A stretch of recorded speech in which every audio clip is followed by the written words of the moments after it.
Hello, this is Debbie, and this is Light Up Your Worth. I have another really amazing guest to introduce you to today, and I know you're going to be just as excited to meet her as I have been blessed to have her in my life. She's one of my newer friends who I've met through my coaching program that I took to be a better podcaster, a better business person. And so I have met Beth McKee Elliott, and she is going to join us. And I just can't wait for you to learn about all of the deliciousness that she brings in moving your body. So, Beth, welcome. Thank you so much. Thank you. You're so kind. I'm so excited to have you here. We've been chatting, and I had some really good questions for her, and I waited because I didn't want to. I wanted to learn as much as you. So what I was really drawn to was actually moving, energy with movement and all of that goodness. But before we jump into that, I want to know more about Beth. Okay. I'm really highlighting how people are in their spiritual journey. How did you get here? And what did that look like? And so I would love to hear how Beth became who Beth is today through this whole process. So feel comfortable with whatever level you feel like sharing. I would just love for us to learn more about you. Thank you. Thank you for having me, and thank you for the opportunity to tell my story and to talk about what I do, and how I got here. I have always been a dancer since I was 2 years old, sitting with my mom on the side of my sister's dance class. I started way back then. And when I was 11 years old, I started choreographing dance. And that's, choreography is the choreographer is the person who comes up with the steps for everybody to do. And as soon as I realized my dance teacher was just thinking up steps for us to do, I was like, oh, I want to be the person that does that. I don't know what I thought. I thought she was like getting them out of books or they were passed down. I don't know what I was thinking, but as soon as I learned that she was just making it up, I was like, oh, I can do that. I want to do that. So my first choreography that was performed, I was 11 years old. It was my first choreographic debut, so to speak. And so my whole life I spent dancing and choreographing, and it was just like that was my creative expression, was to make dance. And I ended up at the University of Hawaii in my late 30s getting my master's degree in dance, and it was just the best time of my life. It was like the culmination of everything I wanted to do, was to like get this education in dance that said, like, oh, I'm a master at this, right? And I started teaching dance in a college setting. My now ex-husband was in the military, so we moved around a lot. And I was teaching dance in a college setting, and it was like my dream job. I was so happy. And I started this choreography festival that I still run, where I was producing these dance concerts, and that's also something that I find really fulfilling.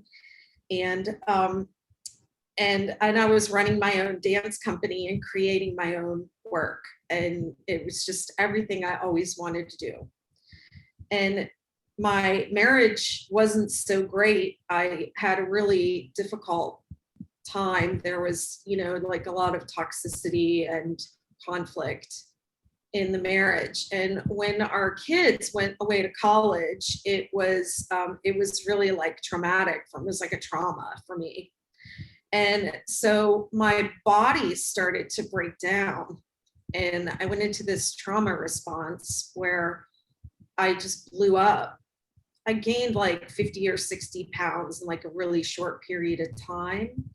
And it wasn't just like normal gaining weight. It was painful, and I couldn't move. My gait changed. I couldn't dance. I was in the middle of a dance class and I was like, I couldn't demonstrate anything. I could see the dancers kind of looking at each other like, what is she trying to do? And I couldn't actually feel my legs. I was in the middle of a dance class trying to demonstrate something. And I went, I can't feel my legs. And I ended up having to give up teaching dance. I was teaching dance and yoga at a community college. And it was like a death.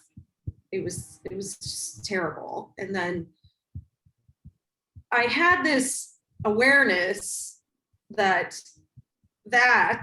was connected to my emotional heartbreak in my personal life.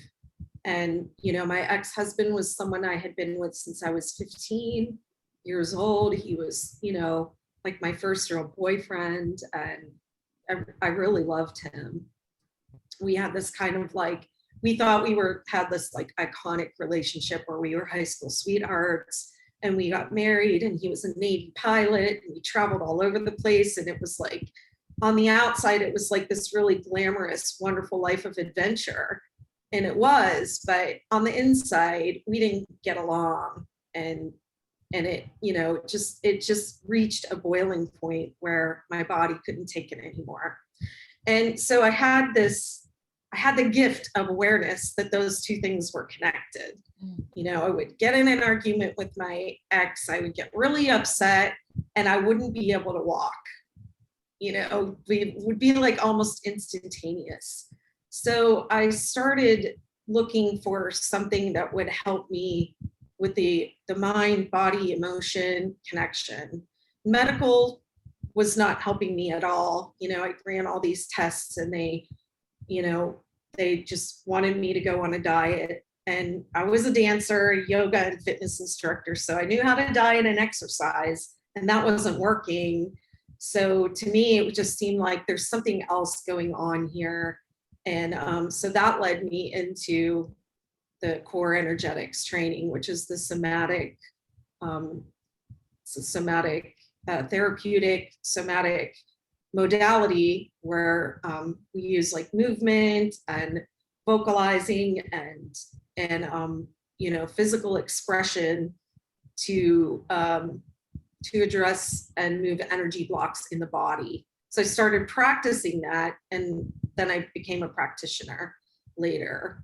And in there, somewhere around in the middle of there, I discovered I had a condition called lipedema, and it's a fat disorder, and it's a genetic fat disorder. And women who have it, it's actually fairly common. About 11% of women have this condition, and it's a toxic fat buildup that cannot be lost through diet and exercise. So I chose to have that fat removed with a special type of liposuction that is the only curative treatment for lipedema. And I did 6 procedures last year, and here I am. I'm a somatic practitioner, and I feel like I could be a dancer again now. Yeah. Well, you're always a dancer. You were born to dance. I was. You will dance.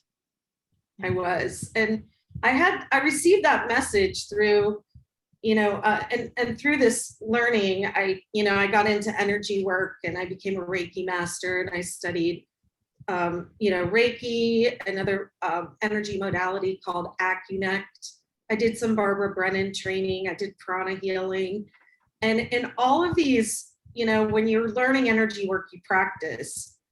I would have people say to me, like the healers would say, I saw you dancing. Like, what's that about? Mm-hmm. And they didn't know me. I didn't look like a dancer. I was, really big, and I couldn't move. I was in pain, could hardly even walk sometimes. And they'd be like, I saw you dancing.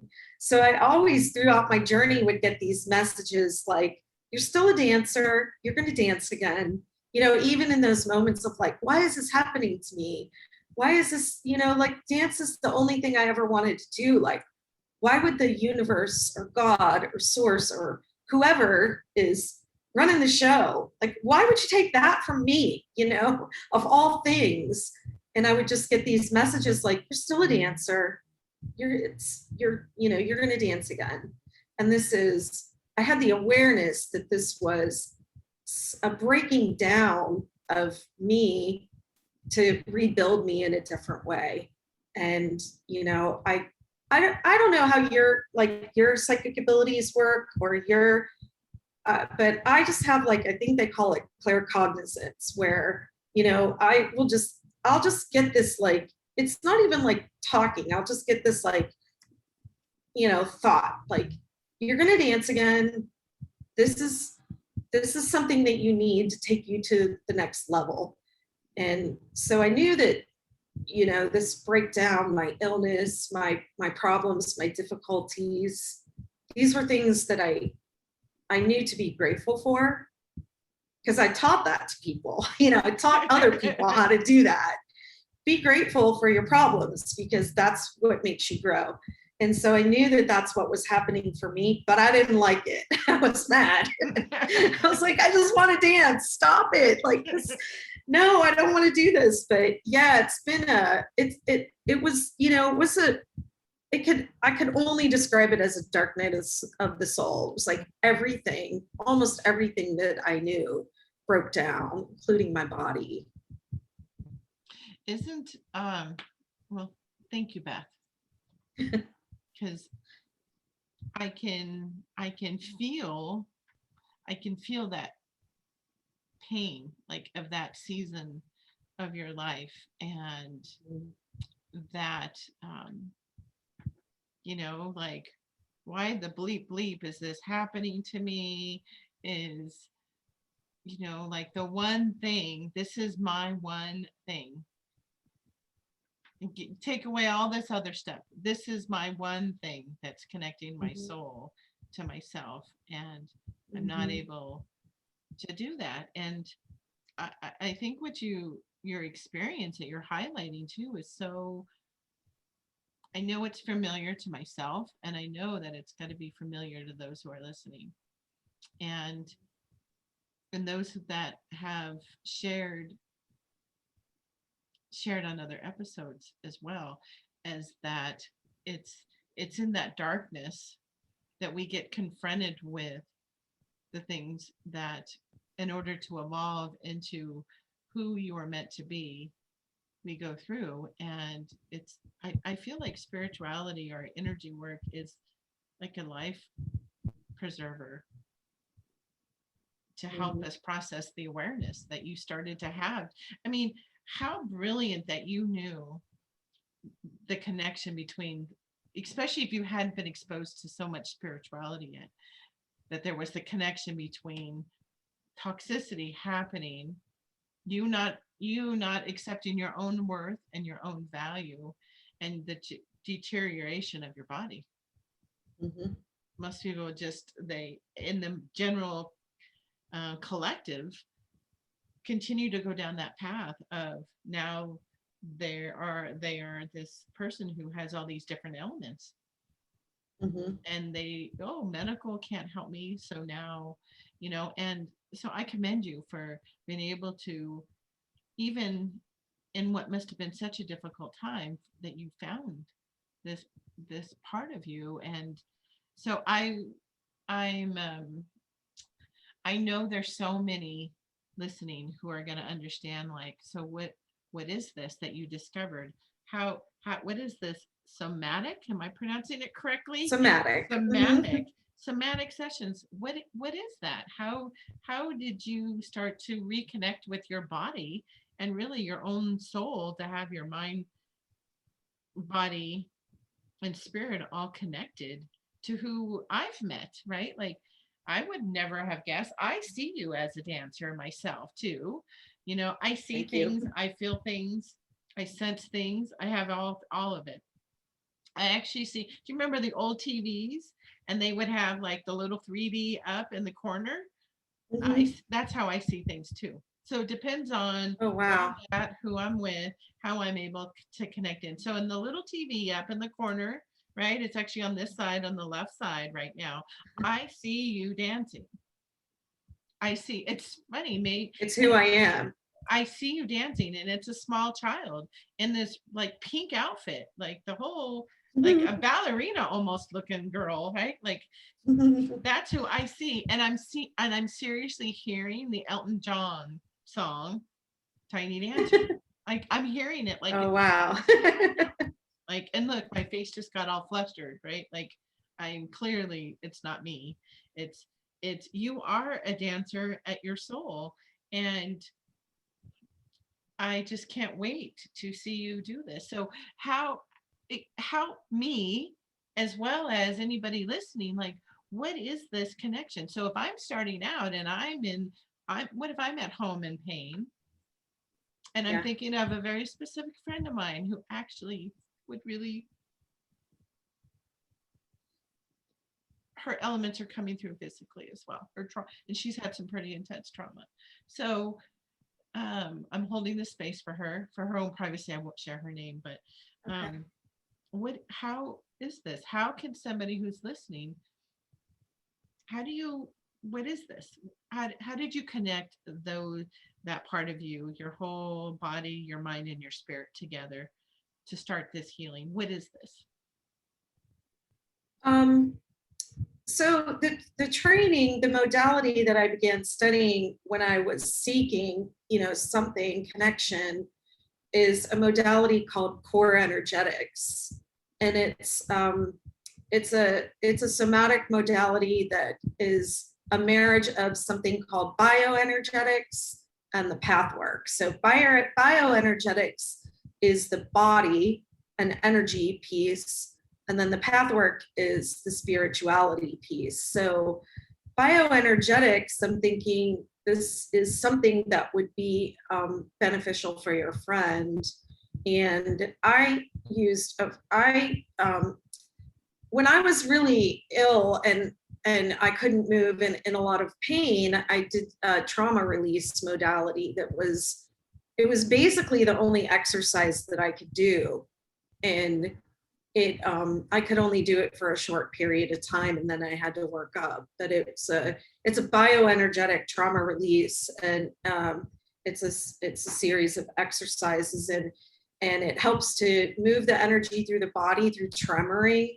We help the body learn to shake, because we all have this tremor mechanism in our body that's a healing mechanism, right? Have you ever been like so upset and then you started shaking, right? And or you'll see an animal in the wild, they'll get attacked or have to run from something like a fight or flight, and then their body will shake. And this is a natural form of healing, and we have learned to suppress it because we don't want to show ourselves shaking, or we think there's something wrong with that. So and the shaking is a form of energy release, and it's a down regulation of the nervous system.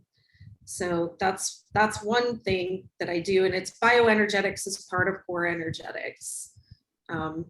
Yeah, so we use movement to move energy blocks from the body. I'm explaining it, but it's not making any sense. I can Well, for me, I'm the person who so this friend of mine, I'd go visit her. She didn't live, she had moved away. So I would drive a few hours and go spend some time with her. And I would come in and she would have this song blasting. Somehow we timed it. Like every time I'd come in and it was a song that we would start singing. It was actually a Spanish song that would start singing, and we just start singing and dancing, and we dance around her place, and her girls are like, okay, they're a little weird, those moms, right?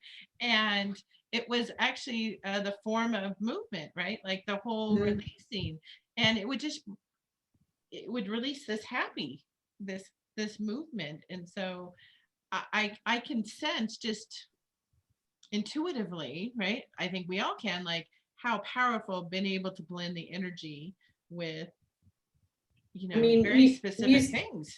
Yeah, music and dancing, putting music on and dancing is just one of the best ways to shift your energy in a hurry, and through the training that I have, I can get more specific with the types of movements that I would have somebody do. Might not always look like dancing, but I can get really specific with the types of movements I can have them do to help them shift the energy from different areas in their body and different types of blocks that they might have. And I mean, we do something in core energetics called body reading, where we can actually look at the body and we can see where you might be holding or leaking the energy, and we can also see where your childhood wounding might have shown up in your body. Ooh. It actually could shape you. It can actually shape your body to some extent. How you were wounded, or just things that happened to you. And when we talk about childhood wounding, it's like we all have to be socialized. Like when we're born and we're these pure beings, right? And that's your core. That's why it's called core energetics, right? At the center of all of us is this pure light being that we were born into this, this life as, and we're born into a body, right? And we're going through this existence in a body as a light soul in a body. And as different things happen to us, we hold that in the body, right? So maybe as an infant, you may have been left to cry for too long, or, and that might not have been abuse. It might just have been whatever had to happen right then. And so that can affect the infant's body when they don't have the words to say, like, I need something, or they cry, and the cry isn't heard. Eventually they might withdraw their consciousness to escape the pain. Yeah. And kind of leave the body, So that might show up in somebody later in life. You can see that when they start to get triggered, you can see them leaving body. And we can help them, we can help people learn to stay grounded and stay in their body, and build their capacity to tolerate difficult things, difficult feelings, and feel safe in their bodies. Oh, that totally relates. One of the people I've talked to recently does tapping, my friend Bernie. And she was talking about something really similar with the body, about, and hers with the tapping. She does a couple different ways of tapping. I think most people know of EFT, and therapists use this type of healing modality as well. But how this modalities bring you back into your body, that we actually emotionally kind of like check out, and as adults it starts showing up in different things of how our own behavior is, and with addictions or eating or shopping or gambling or some type of not healthy behaviors. And so I'm making those connections for myself on how powerful that would be. And now, one of the things that you talked about was how we hold it into our bodies, and then also this leaky energy. I think that might be something that might be new for a vast majority of people. What is that? How would you explain leaky energy, Beth? An energy leak. Well, first of all, sometimes you can see them on the body. Sometimes you can see it. I don't really have one, but sometimes you can see if someone has that, the throat indentation. You and I don't have it. Or if the shoulder have you seen people that have like the shoulder where you can see the collarbone, and then, or they have the dip right here in their throat? And when you see a hole or a depression in the body, often that's a leak. That's an energy leak. That's somewhere, and you can have a block there too. So if someone has a leak in at their throat of energy, they might not be expressing themselves, or they might want to express themselves, and it just, the energy just isn't there to do it. There's no support for the throat to speak. It's, yeah. And you can feel them if you're sensitive to energy, or you're, like attuned to Reiki, or you've learned how to feel energy. You can feel them. You could feel, I don't have one in my throat, so I'm not sure why I'm, let me think of where I probably have one.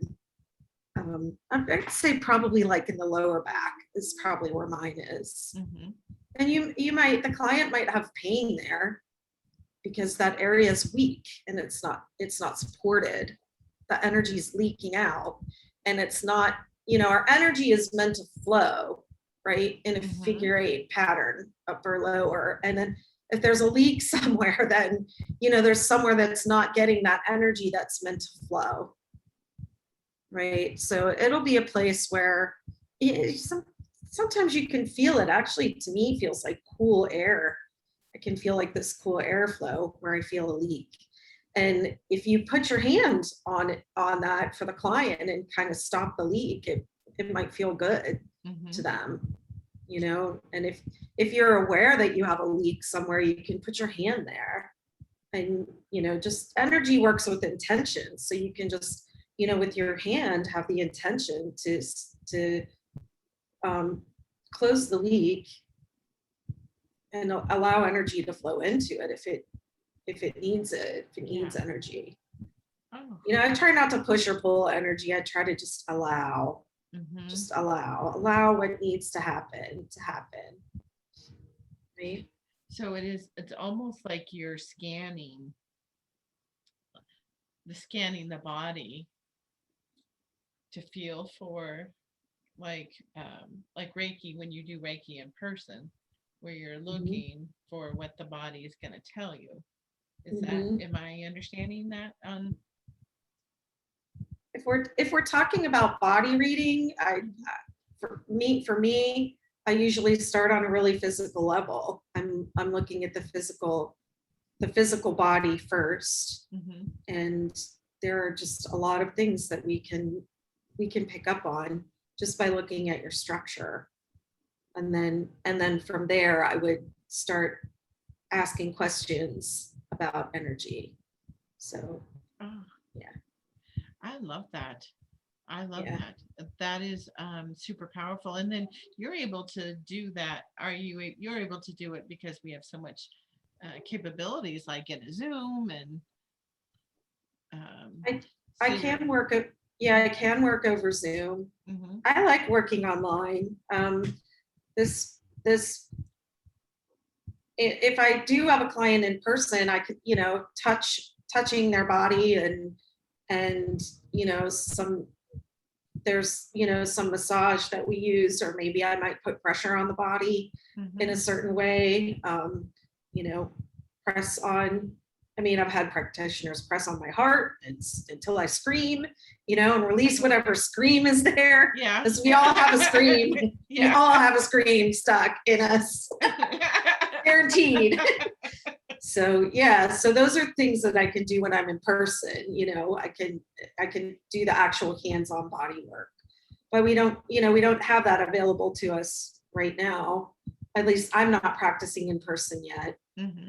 So I can work with clients over Zoom with using, just ask them to bring some of their own tools to the session, like foam rollers or a towel or a pillow or, something like that, so that we can get physical in the session. Oh, I love that. Thank you for explaining leaky energy, not only for me, but for everybody listening, because I think it's important that one of the things that I find is that, like, we all have different explanations, right, of some similar terms in the spiritual, metaphysical, holistic or Mhm. woo, whatever it resides in people community, right? With Mhm. like leaky energy. The first time I had heard leaky energy, I was in a personal development program that had a spiritual um, flair to it, and they were talking to us about leaky energy and the fact that like say you are reaching for a specific goal that this program was helping us to obtain, and that if I was talking to this person and this person and this person, that I was actually having leaky energy because I wasn't putting all my attention, like these other little hurt people. I'm trying not to say what the program was. Can you tell? And but you were spread out, right? Like you were spread out and giving parts of yourself here, parts of yourself there.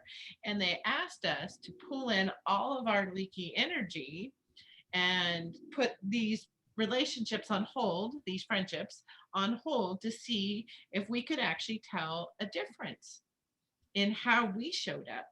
And I personally realized that, wow, I had no idea that by simply having this conversation, how much of my own energy I was putting out there for That's others. really interesting. And once I Yeah. pulled it all back, and so it really goes really with what you're saying too, is so that was just energetically talking with people.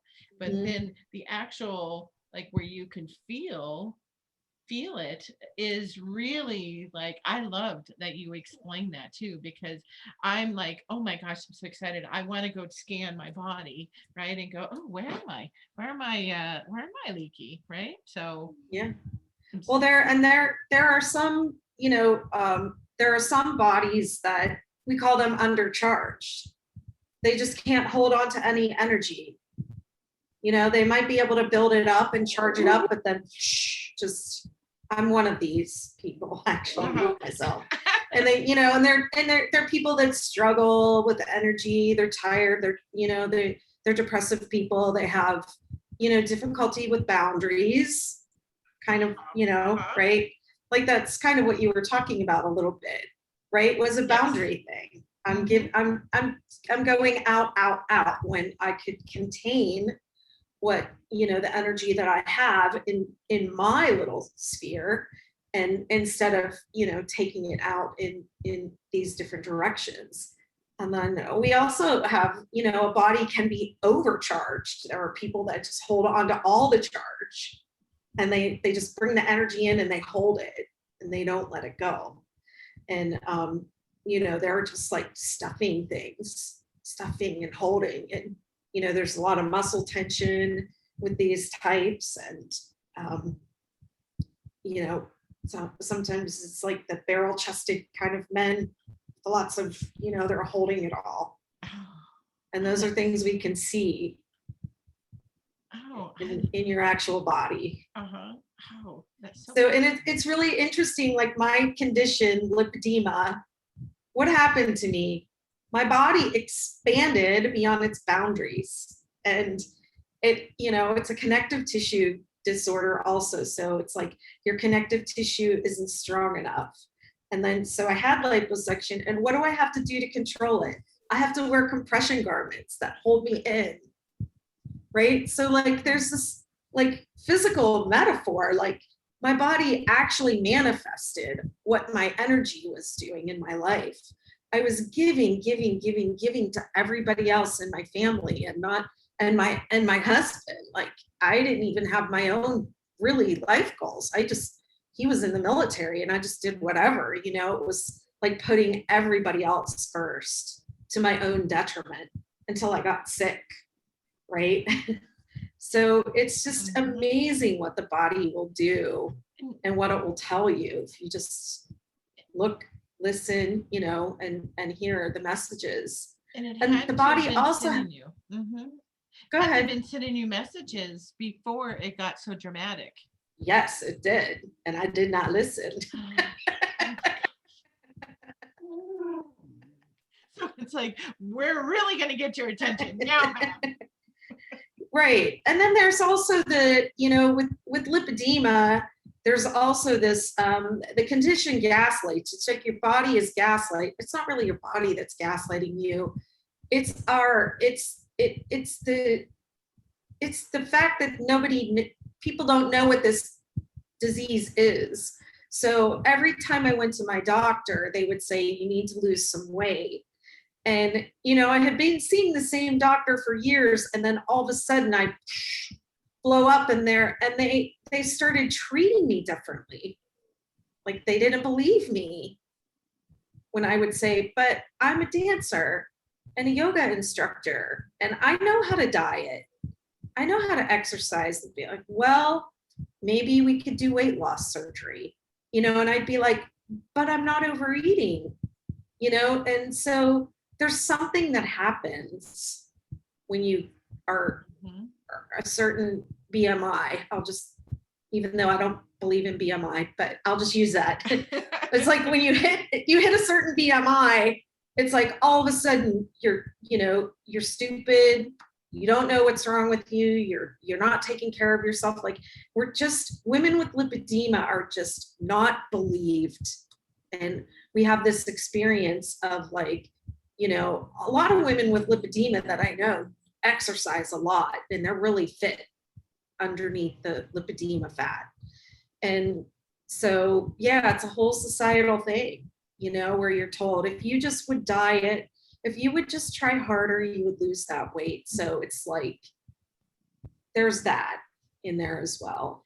Oh my gosh. And doesn't that even add more trauma to your poor body, who is like you're already struggling to value yourself, that you have needs. And then we're going to throw on the society judgment, and then your own questioning, I'm sure, of yourself, like, what is happening, especially if you've been healthy and fit, and a dancer. And a dancer. Like, it was hard for me to just even show up at my own choreography festival with the way that I looked, Oh. Yeah. Wow. So it's lipedema it's traumatic on so many levels. And I was stage 1 of lipedema and unaware that I even had this problem until tragedy hit and my body couldn't take it anymore. But there are women that will progress in puberty, after pregnancy, or during menopause, like with these hormonal events. I was fortunate that it didn't happen to me until later, much later. And I could see, like, whoa, this is a big change in how I'm being seen and how I'm being met in the world.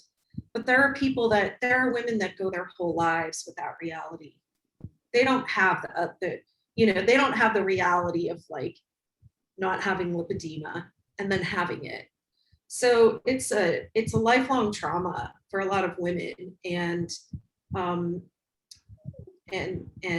yeah, in Made to Do This, we had to make those offers right away. So my first offer that I made was this trauma assessment mini session. And I put it out to the lipedema community because I'm like, I know all these women are traumatized because I'm traumatized. And it was, the response I got was like, the trauma is so deep that even that 30-minute trauma mini session was too overwhelming for those women.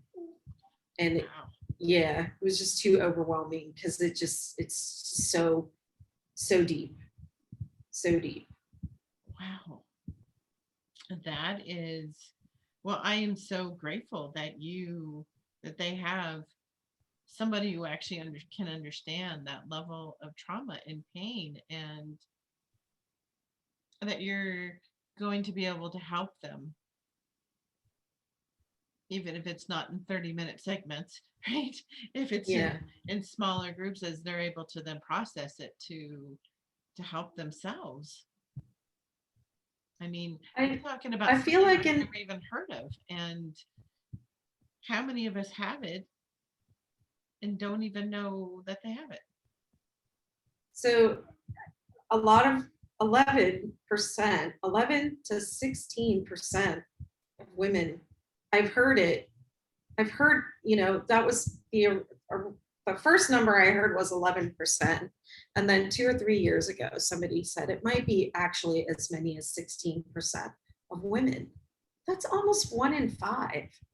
You know somebody with this condition besides me, and they might not even know they have it. I could have it. You can look at pictures of me 5 years ago. I look really different. Maybe you have it. I might have it. Honestly, like if you saw pictures of me when I used to look like, and now you're like, wow, you look. And like you 10 also years before menopause. I'm in menopause. I'm post menopause 7 or 8 years. And so how interesting is that? I won't go into tons of details here, but I have spent a lot of time and I have been fit most of my life. Mm-hmm. And you get to a point of like, I just almost am resigned to, like, I don't know what's happened, like something's taken over my body, right? And then you're talking to, so I've been seeing an acupuncturist more just to move the energy in my body, right? Like trying some really different holistic tools, energetic healings that I've been doing. So it's slowly starting to release things, some protective stuff, because how instantly I gained 45 pounds, like within months. And I went, it was very quick traumatic for me. Yeah. I mean, I had a very good friend who hadn't seen me in like maybe 3 or 4 months. And I showed up at an event we were doing together. And I had just been in an argument with my ex, and he picked a fight right as I was walking out the door. And I wasn't able to pick up my things and get in a car and drive myself to this event. I had to ask him to drive me there. And then I got there and I was like, I could barely even walk. And my friend, very good friend, hadn't seen me in just a few months. And she was just like, oh my God, like what happened to you? Like it was like she almost didn't recognize me. And I was just like, they diagnosed me with ataxia, which basically means you're having difficulty walking. It was like it changed my gait. And it was like so dramatic. It was so dramatic. And it was just tragedy on top of, and then going through whatever with my ex too was just, it was real heartbreak. Yeah. So if somebody is, Beth, this is really resonating with them and they're like, they've seen or they feel this in their body and intuitively they're going, oh, like they're getting the goosebumps, right? They're getting like chills, or they're just like, I don't understand this, but I'm feeling so drawn to this. How are you helping people now? I have a community for lipedema, women who struggle with lipedema. It's called Lipoedema, Body, Mind, and Spirit. It's a Facebook group on lipedema, and it's a Facebook group for lipedema, and it's I mean, to be honest, the group is very quiet, and I think part of my journey in Made to Do This and putting that offer out and getting the response that I got, part of what I learned about my fellow lipedema sisters is that I think what we need the most is to hold each other's hands and just go through this together. And so if there's anyone listening to this that thinks that they might have lipedema, I just want you to know you're not alone. I'm here with you. And I don't really know if I can help, but I can hold your hand and I'll walk next to you through this, because it is a struggle and it's it's not easy, but I understand. Well, I think even if they don't have lipedema, is we've all picked up some type of traumatic events, right? Yeah, we can watch something on TV, like 20 years ago or 30 years ago, especially if we're under age 7, right? And we see something kind of traumatic, I mean, and our body can store that. So I think you're able to really help anybody walk Mhm. through, or just help your body feel better. Or if you're in a process of, you know, losing weight or getting fit and there's creaks in your body, I think anybody over 40 needs some work. I mean, easily, right? No matter where they are in their fitness journey, because we all have stuff that we're holding Mhm. in our body. So I think really, I think anybody could use what you can do with our body to get it to release.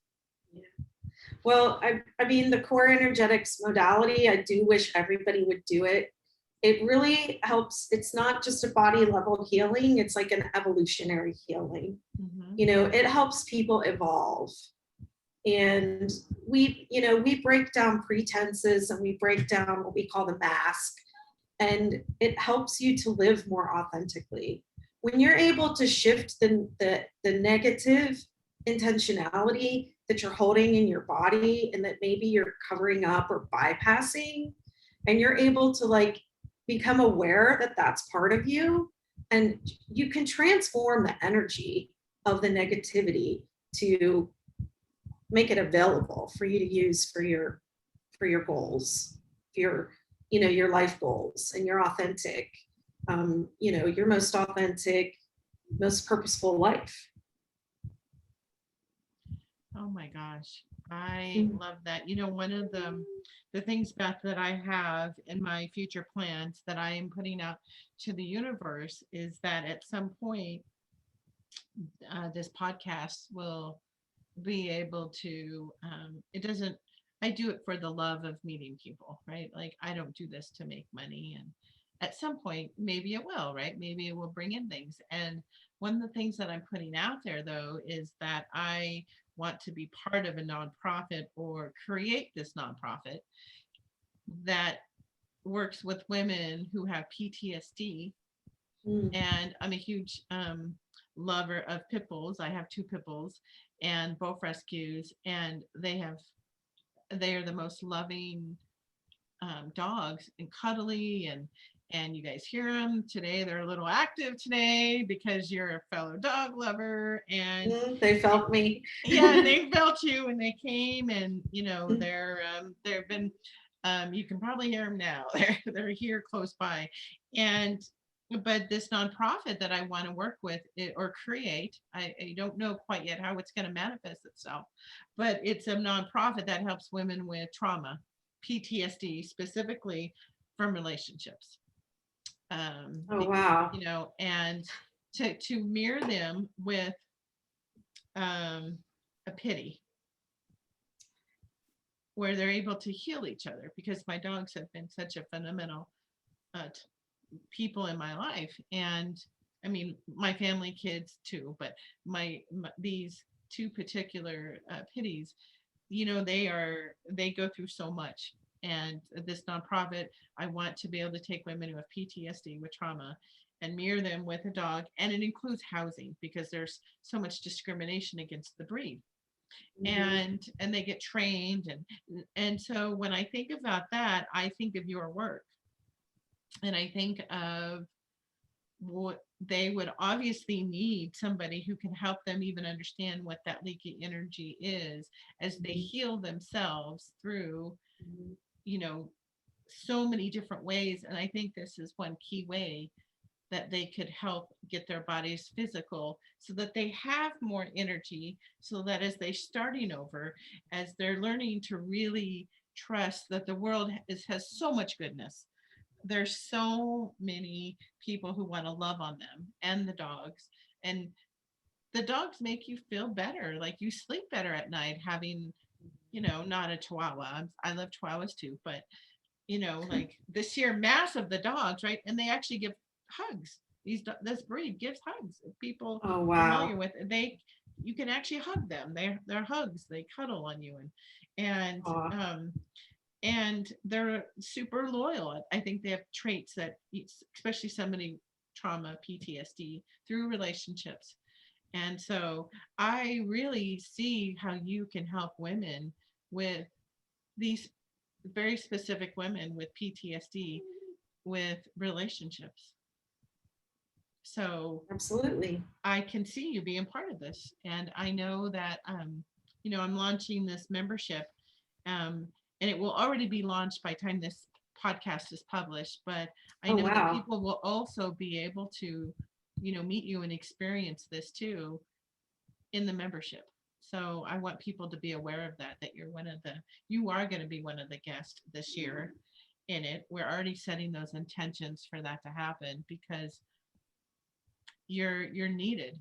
This work to release this out of our body is so needed, Beth. So I am Thank you. I'm just so touched that you are here and that you shared your story. I know it's a vulnerable story, and Mhm. I know that those who needs to hear this is going to hear that. And so how can somebody reach you?